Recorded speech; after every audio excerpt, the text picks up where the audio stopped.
You're not gonna pay rent. Tell him Mackenzie must come. You don't wanna pay rent in my property. You don't wanna pay rent in my property.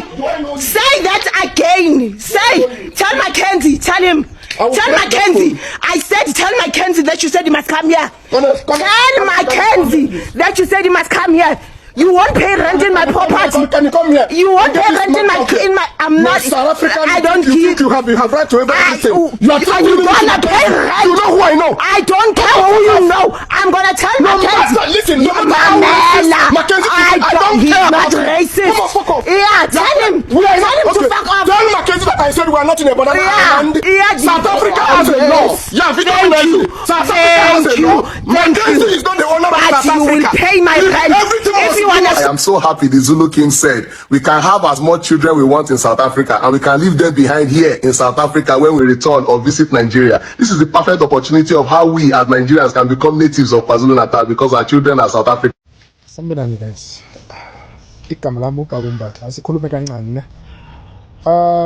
you know what's the thing that gets to me at times? It's the arrogance that illegal immigrants have, right? Especially from Zim and Nigeria, right? Those are the two that's always the loudest and always wrong when they say something, and they're always disrespectful towards South Africans. My thinking is this: you'll have all this arrogance and disrespect towards South Africans, but you don't have this arrogance and disrespect towards the government that's oppressing you back home and oppressing the people that is your neighbors, the people that look like you, that's being oppressed by the very same government. But you want to have this arrogance in South Africa. Yeah, let's impregnate all South African women. Yeah, we have rights in this country. We pay taxes. Our children deserve to be in public schools. My thing is this, and I will say it again. If you don't have a backbone to fight Tinibu and Mnangagwa, what gives you the audacity and the backbone to want to fight South Africans who are actually demanding for their rights to be respected within their own country? You'd like to remind us, yes, South Africans are unemployed, this, that, and the other, right? You'd like to insult us to our faces and remind us that South Africans are unemployed. But a country with the highest unemployment, recorded highest unemployment, that should tell you where South Africans are. They are at home. They are in their home country. That's why they can have statistics that's telling you about the unemployment issue. Whereas the ones who always really like to bring those things up, they are not even in their own home country. They want to have the biggest mouth here on this app and on TikTok and on social media, but they don't have the biggest mouth to actually speak sense to their people to say, hey guys, we need to go home and fight. You see how it's so nice here in South Africa? What if we fight for the very same things in our own country? Won't it also be nice for us? But you see, when you have this false sense of superiority towards South Africans, that you don't realize that you can fight for the same rights to be respected in your own country. Now you want to put pressure on the South African government, the South African system. This government has never cared for the South African citizen. And the South African citizen is waking up and asking for those rights to be respected. But we have people like illegal immigrants who are also adding to our problems that our fight will never finish. We are asking them to respect our rights and respect us as a people, not abuse us. Because with every right, there's a responsibility as a citizen. Now, if our rights are being disrespected, what responsibility do we have as a citizen? That is my follow-up question. Because you'll always like to remind us, hey, this, that, and the other, always negative things to say, but you can't take that same sense that you have up there and think, how can we apply these systems to our home countries that can make it better, so that we don't put pressure on our South African brothers and sisters? Because in all honesty, you all helped us during apartheid, yes, and we appreciate it. But I think this past 30 years, we've paid that debt in full. Probably paid more than what we owed. We don't owe you anything. If anything, you owe yourselves to actually fight against the oppressive governments in your country. But that's a story for another day, because you don't have the audacity to fight against the government that looks like you, that's busy oppressing you. But anyway, and this is just my thoughts on how you like to insult us as South Africans, but you don't have the backbone to fight against the very government that looks like you, that's busy oppressing you, and that you can actually have rights in your country if you fight for it and die for it. Because that's what our grandparents and great-grandparents did. They fought and they died for our rights. And you guys are just trying to override what they did. Make it make sense. Yes, it's a country in Africa, but each country has respective laws. But you're afraid to go in and fight the laws that's oppressing you in your own country. Talk about weakness and cowardice. Look yourselves in the mirror, look up and down, look at yourselves deep in the mirror and understand that you guys are weak and cowardice. And that is the reality. You don't want to accept it. You're projecting onto South Africans. Meanwhile, we are stuck in our country trying to make ends meet, trying to survive, and trying to fight for our rights to be respected. But anyway, I'll catch you in the next one. Peace, my people. Personally, I think 2026 will be more peaceful than 2025. I think it will be more peaceful than 2025. Yes, because in 2025, January 1st, we were already seeing Shege. But today is the 12th of January 2026, and nothing is happening yet.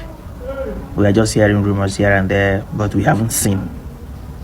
So I think 2026 comes with a lot of change, a lot of difference, and I hope it is what it is. Like I hope we don't fight each other in 2026. I hope we live in peace and harmony. I hope everybody respect each other. I hope everybody stays in their lane, everybody stays in their space. In this 2026, I hope everybody have learned from their past mistakes. In this 2026, I hope everybody does the right thing. No room for criminality, no room for illegality, no room for nonsense. Let everybody just respect his or herself. In this 2026, we want to have a peaceful 2026. We don't want problem here and there, shootings here and there, a lot of stories, all these things that happened in 2024 and 2025. This 2026, there must be a change. Foreigners, behave yourself. Citizens, you also behave yourselves. When somebody don't look for your trouble, don't look for that person's trouble. Everybody must respect each other. We all are human beings, and we deserve respect, irrespective of who we are, where we're from, and what we do. But there should be a zero tolerance for illegality. There should be a zero tolerance for crime of any kind. There should be a zero tolerance for that. Let this 2026 be a new beginning for everybody. Thank you, and God bless you. This comment got me. South Africa, Kenya, Ghana, Burkina Faso are examples of countries that want to develop themselves. But then you have other countries that want to leech off others instead of build. We cannot allow leeching. Fix your countries. See, being patriotic makes you an enemy of so many African countries, Africans. When you want to fight for your people, other African countries will choose to fight you. Because even the little activism that I do on this social media, a lot of people are hating me just because I am saying that Nigerians are coming to Ghana to disrespect Ghanaians. It's not like there is a reciprocal of Ghanaians going to Nigeria to disrespect Nigerians, or Ghanaians being arrested every now and then in Nigeria. It's nothing like that. Every day, whenever there is any form of criminal activities going on in Ghana and Nigerians are involved and Ghanaians talk about it, other African countries will always look for means to be like we are all Africans, to arrest the criminals. It's not simple to arrest criminals. We are always arresting criminals who are Ghanaians. Okay, we are arresting criminals who are Ghanaians. So when we are going to arrest foreign criminals on a daily basis, plus the criminals who are Ghanaians, how are we going to move forward? Why can't people just understand that being patriotic is okay, but it's not being xenophobic? Even being xenophobic shouldn't be a problem, because you should also protect your country. That should motivate you to also protect what you have as a country. That should give you some edge to feel like my country is also important. But most of these people don't want to accept that we all have to protect our country.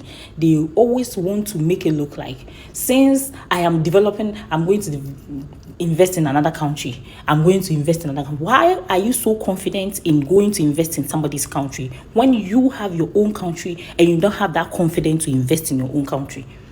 That is the point. If you don't have confidence to invest in your own country, then that means there is a problem that needs to be fixed. And what are you doing about it? Patriotism. when you see other Africans being patriotic, you have to empathize with them and support them. Don't hate on them. Don't disrespect them. Because you don't have a country to love, does not mean other people don't have a country to love. The fact that you don't have a country to cherish and to even invest in, to even call it your home, does not mean others don't. Some other people have countries that they will always fight for. So when other people are fighting for their country and you are not in that position, empathize, be happy. See that love, show them love. That is how that unity should show. Don't hate on them, don't disrespect them, don't feel like they are nobody to talk about being patriotic. Because you are also nobody to go and invest in that country that you are hating on the people. If you don't like the people, don't be in that country. These are some of the things that we always talk about. And some of these people, when they come into your country, they retrogress your country. They break the laws and destroy the country because that's what they want. They always want Africa to be behind.